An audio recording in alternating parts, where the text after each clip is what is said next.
안녕하세요. 조기양 작가의 이야기 채널 민들레 우주선입니다.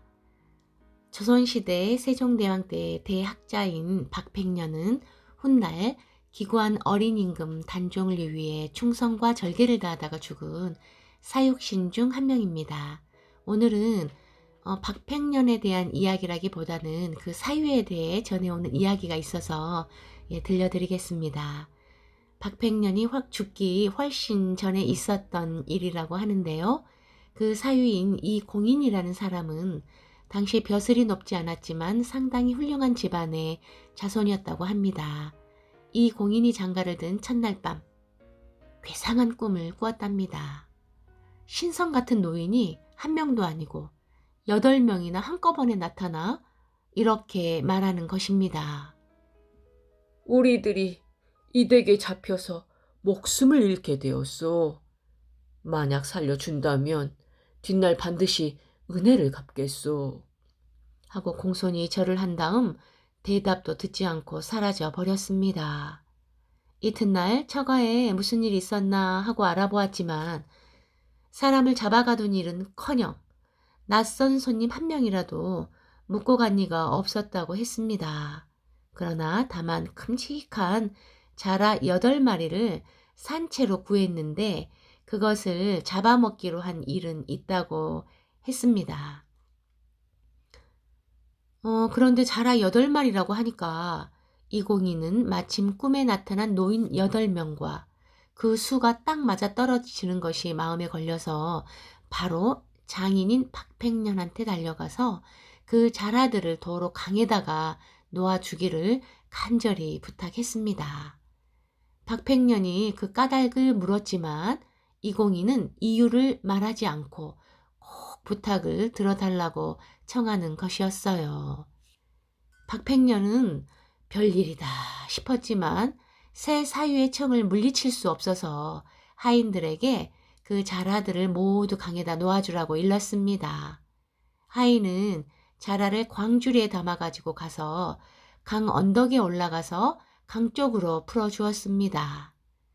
그러자 자라들은 앞을 다투다시피 하면서 모래밭을 거쳐 강물로 도망쳐 들어갔습니다. 그러나 그중 한 마리가 좀 뒤늦게 가다가 어떤 사람한테 붙잡히고 말았습니다.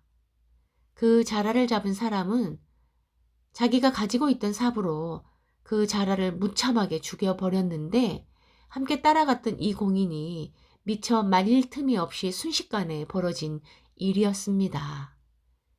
자라의 죽음을 본 이 공인은 까닭 모를 슬픔에 눈물을 흘렸답니다.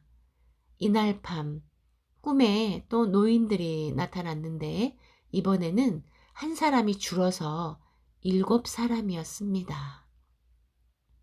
7 노인은 고맙다는 말과 함께 은혜를 갚겠다는 약속을 다시 다짐하고 사라졌답니다. 그 후 이공이는 아들 형제를 차례로 8을 낳았다고 하는데요.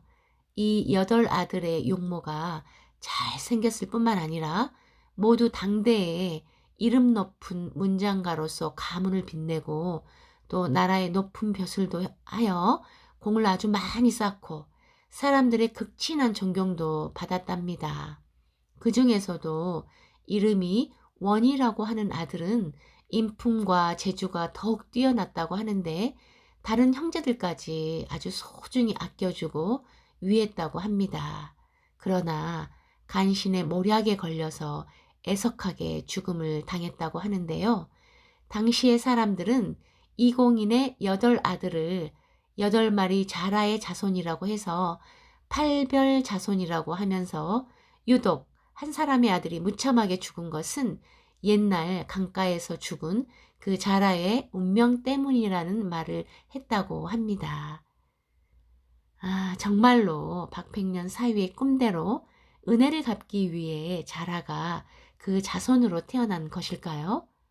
그건 뭐 알 수 없는 일이지만 생명 가진 것들은 함부로 해서는 안 된다는 생각도 들고 또 옛 이야기지만 사람의 잣대로는 알 수 없는 그런 신비한 생명에 돌고 도는 관계성에 대해서도 좀 생각하게 되는 것 같습니다. 네, 그럼 다음 시간에 더 재밌는 이야기로 네, 뵙겠습니다. 안녕히 계세요.